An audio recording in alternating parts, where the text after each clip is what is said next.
انسان تجھ کو اپنے رب کریم کے بارے میں کس چیز نے دھوکہ دیا؟ وہی تو ہے جس نے تجھے بنایا، پھر تیرے اعضاء کو درست کیا اور تیری قامت کو معتدل رکھا، جس صورت میں چاہا تجھے جوڑ دیا۔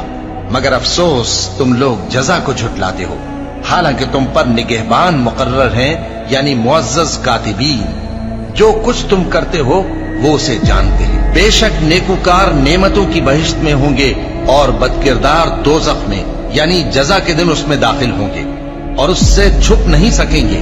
اور تمہیں کیا معلوم کہ جزا کا دن کیسا ہے؟ پھر تمہیں کیا معلوم کہ جزا کا دن کیسا ہے؟ جس روز کوئی کسی کے کچھ کام نہ آ سکے گا اور حکم اس روز اللہ ہی کا ہوگا۔